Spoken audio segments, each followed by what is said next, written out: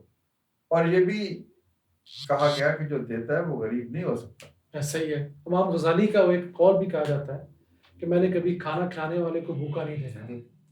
Doctor صاحب، میرا ایک ذاتی خیال ہے اور سوال بھی ہے کہ اگر حکومت پاکستان آپ کو ہر سال 100 ارب روپیہ دے اور 10 سال تک دے تو وہ 1000 ارب روپیہ 10 سالوں میں کیا تبدیلی لا سکتا ہے؟ بہت بڑی تبدیلی لا سکتا ہے. دیکھیں، ہمارے پاس صرف 20-25 ارب روپے ہیں جو کچھ حکومت نے دی ہیں، کچھ لوگوں نے دی ہیں. اس 20-25 ارب روپے کو ہم نے دے دیا لوگوں کو، پھر لے لیا، دے دیا پھر لے لیا، 200 ارب روپے کے لوگوں کو قرضے دے دی. بالکل ایسا. اور 50 لاکھ سے زائد خاندانوں کو دے دی. اگر ان میں افراد کو کاؤنٹ کریں تو 3-3.25 کروڑ افراد بنتے ہیں. ہم 25 ارب اور آپ کہہ رہے ہیں 100 ارب کے حساب سے 10 سالوں میں 1000 ارب. You can imagine yourself کہ how big the impact will be. کیونکہ لوگوں کو قرضہ دینے سے آپ ان کو روزگار دیتے ہو. بالکل. اور روزگار دینے سے وہ دولت کریٹ کرتا ہے. ایک جو لگاتا ہے نا ریڑھی پھل کی، یہ 15,000 کی ریڑھی لیتا ہے، 15,000 کا ہی آپ مان لیں، وہ پھل لیتا ہے 30,000 روپے میں.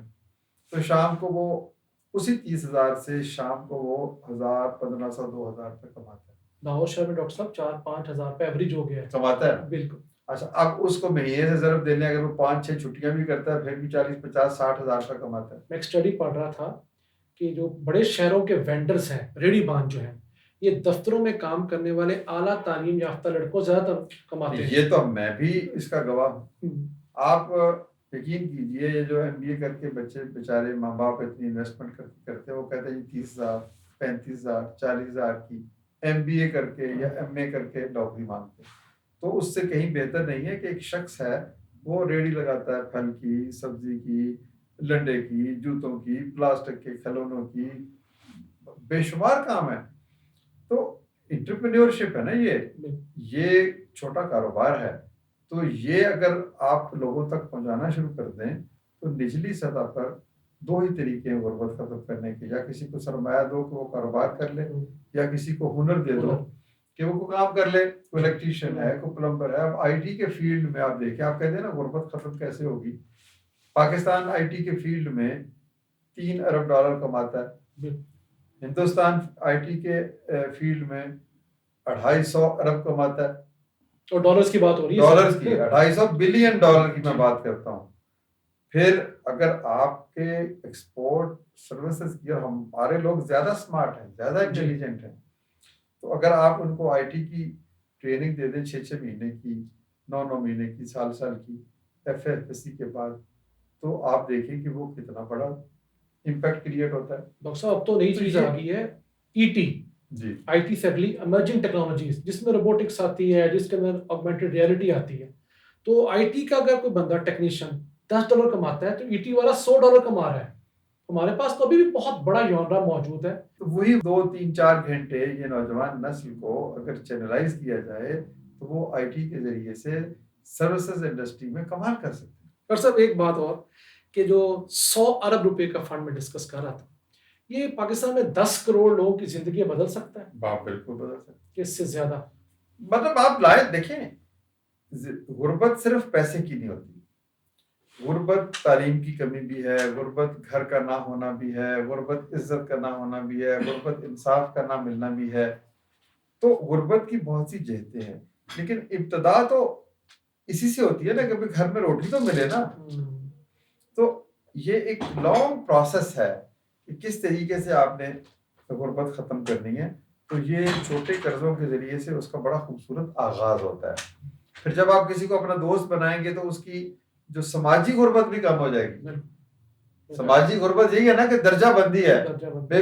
میں چودھری ہوں، میں کہتا ہوں تو تھلے پہ جا، میں اس کو اپنے پاس نہیں بٹھاتا، اس کو اپنے برتن میں کھانا نہیں کھلاتا. تو یہ جب ہم نے مواخات کر لی، اس کو بھائی کہہ دیا، تو پھر تو وہ سارے جو درجہ بندیاں وہ ختم ہو گئی. ٹھیک ہے نا. ہمارا بنیادی فلسفہ اخوت ادارہ تو ایک ادارہ ہے. اصل چیز جس سے ہمیں محبت ہے وہ مواخات کا یہ تصور ہے. ہم کہتے ہیں کہ آپ مثال کے طور پر کم از کم زندگی میں ایک شخص کو تو 50,000 یا لاکھ روپے قرضہ دے سکتے ہیں، صرف ایک شخص، اور ایک بار بھی دیں تو کافی ہے. نہیں ایک بار دیں گے پھر لے لیں گے پھر کسی اور کو دیں گے. یعنی آپ کہیں گے جی میں نے 5,000 روپے مہینے سیو کرنے یا 2,000 روپے مہینے سیو کرنے، 6 مہینے سال میں آپ 1,00,000 روپے کا اپنا قرض حسن فنڈ بنا دیں گے. اس 10 لاکھ روپے کو آپ ایک بندے کو دے دیں یا 2 کو دے دیں اور ان کی نگرانی کریں. اور ہمارے لوگ نگرانی سے بھاگتے ہیں. نہیں نگرانی یہی ہے نا کہ 15 دن کے بعد ہفتے کے بعد جا کے دیکھ لیا ابھی کام کر رہا ہے کہ نہیں کر رہا، پھر اس سے پیسے واپس لیں. سال 1.5 سال میں واپس آ جائیں گے. اگر آپ نے 2 بندوں کو دیے پھر 2 بندے اور ڈھونڈ لیں، پھر 2 بندے اور ڈھونڈ لیں. یعنی آپ کا 1,00,000 روپیہ نہ جانے اگلے 10 سال میں 30-40 گھرانوں کی زندگی بدل دے. اور پھر جب آپ یہ کام کریں گے نا تو آپ کو اتنا شوق پیدا ہوگا کہ آپ وہ 1,00,000 روپے میں بھی اضافہ کرتے چلے جائیں گے. ہو سکتا ہے 10 سال بعد آپ کے پاس 5 لاکھ یا 10 لاکھ کا قرض حسن فنڈ اپنا بن جائے. آپ کا کوئی دوست، بچہ، بھائی، بیٹا، بھتیجا وہ کہے جی مجھے بھی ڈال لیں اس میں. Wonderful idea. تو یہی ہم کہہ رہے ہیں کہ اخوت صرف یہ نہیں ہے کہ ہم اس کو بنائیں، ہم اس کو چلائیں. آپ اپنی اخوت کیوں نہیں بناتے؟ بڑا اہم ہے. آپ عبد الرحمان صدقہ فنڈ رکھا اس کا نام رکھ دیں اور وہ جو صدقات ہی ہے نا تو یہ صدقہ نیکی ہے. تو آپ وہ دوستوں سے مل کے 1,00,000 2,00,000 روپے جمع کریں. تو یہ تصور اگر ہمارے وہ 50% لوگ اپنا لیں جن کا میں نے تذکرہ کیا تو لوگوں کی چھوٹی چھوٹی ضروریات پوری. کاروبار کے علاوہ بھی جیسے ہم ابھی بات کر رہے تھے کہ کسی کا بجلی کا بل زیادہ آ گیا، کسی کا بچہ بیمار ہو گیا، کسی کو اسکول کی فیس دینی پڑ گئی، وہ 30-40 ہزار روپے کہاں سے لے؟ بہت بڑا مسئلہ اس کے لیے. ٹھیک ہے نا سر. تو وہ سود خور کے پاس لے گا، وہ اس کے اوپر 100%، 200% سود لے گا.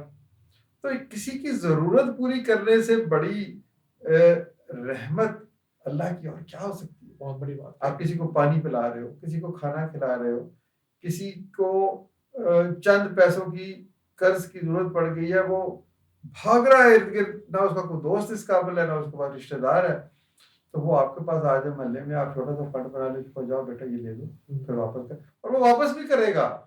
یہ ہمارا تجربہ آپ کے سامنے ہے. ڈاکٹر صاحب یہ تجربہ پوچھنا چاہتا ہوں میں کہ آپ نے اپنے تجربے سے کیا سیکھا کہ اس ملک کے عمرا ایماندار ہیں، غربا یا متوسط طبقہ جو ہے؟ دیکھیں نہ میں متوسط طبقے کے بارے میں رائے کا اظہار کروں گا، نہ میں عمرا کے بارے میں کہوں گا. ٹھیک ہے، یہ آپ اپنی رائے خود بنائیں. میں تو غریبوں کے بارے میں کہوں گا کہ غریب آدمی بدیانت نہیں.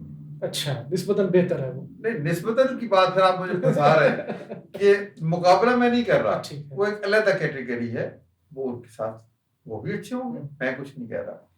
میں غریبوں کے بارے میں کہتا ہوں کہ اگر آپ نے ان کی بات سمجھی، ان سے دوستی کی، اگر آپ راہ چلتے ہو کسی کو پیسے دیں گے تو پھر واپس نہیں ملیں گے. یعنی آپ کو ان کے ساتھ انگیج ہونا پڑے گا، ریلیشن شپ بنانی پڑے گی، دوستی کرنی پڑے گی، اس کے مسئلے کو سمجھنا پڑے گا، پھر اس کو بتانا پڑے گا کہ دیکھو تم بھکاری نہیں ہو، تم عزت سے زندگی گزارو، میں تمہیں یہ قرض حسن دیتا ہوں اور تمہیں میں اس لیے دے رہا ہوں کہ تم مجھے واپس کرو گے نا تو میں نے اس کو جیب میں نہیں ڈالنا، میں نے اس کے لیے اس مقصد کے لیے یہ وقف کر دی ہے، پھر میں کسی اور کو دوں گا. تو پھر وہ خود ذمہ داری محسوس کرے گا.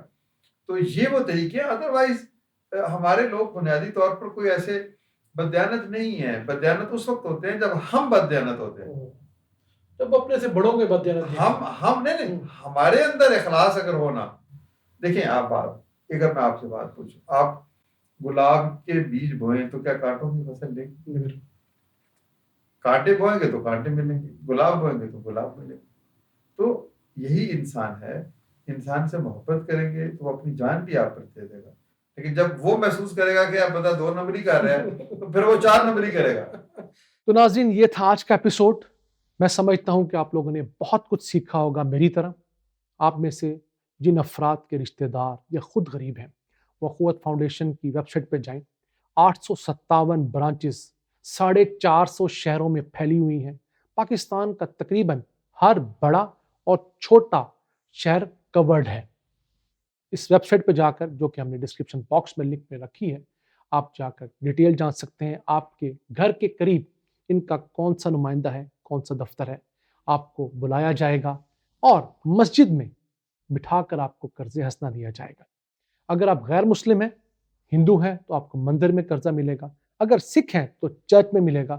اور اگر آپ کسی اور مذہب کے ماننے والے ہیں تو آپ کی عبادت گاہ میں جا کر آپ کو قرضہ دیا جائے گا، اور مقصد صرف ایک ہے کہ اس ملک کے امراء اپنے غرباء کو اٹھا لیں، اور ایک ایسا ونڈرفل آئیڈیا ہے جس کے ذریعے اس ملک کے اندر بہت تیزی سے غربت کو ختم کیا جا سکتا ہے۔ آج کے لیے اتنا ہی۔ اپنے میزبان عبد الرحمان کو اجازت دیجیے۔ اللہ کے بعد